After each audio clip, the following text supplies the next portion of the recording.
Not necessarily mission accomplished. It's really about confidence building. And as you can see in the earlier story about Michigan, this is about leadership. And you have real contrasts in what's happening in China and elsewhere. In China, it has been the people before the politics. It has been about taking cautious action and by bringing, as I said, confidence measures to the people, allowing them to know that progress has been made. We've seen these temporary hospitals in Wuhan close now. How long do you think before life gets back to normal and people can get back to the daily routine of work and school in Wuhan?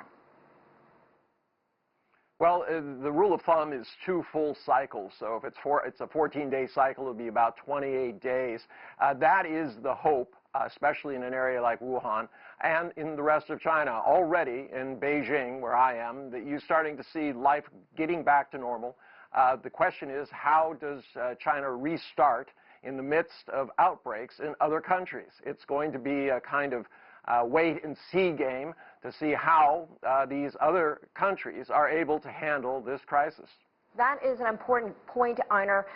Do you think that all the measures taken in Wuhan can be replicated anywhere else in the world as this virus continues to hit other countries? I know some countries have looked to China for some examples of perhaps what they can do to make the situation mitigated where they are, but do you see the same thing happening, for instance, in the United States?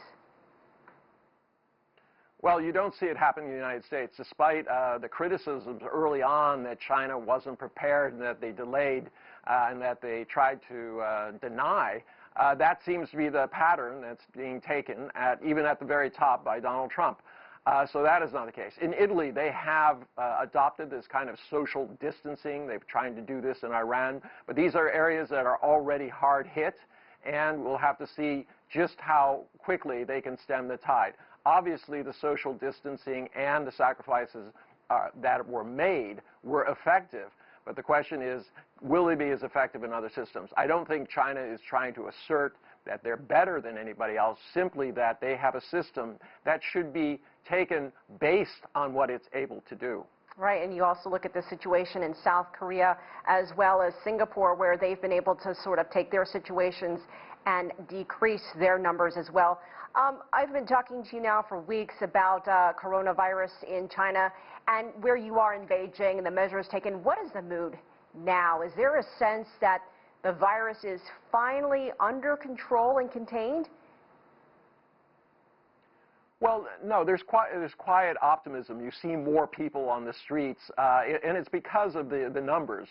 If you start looking at them, it's very clear that the recent infections that have been found in China have been from outside, people returning to China, not within China itself. So people believe that social distancing is working, but they're very cautious about just coming out and doing everything. The restaurants some are open, most are closed. And, people are staying away from crowds. I think that will last for at least another month until people have a real sense that this crisis has been contained. But even after that, there will be precautions taken. All right. Always great to see you, Einar.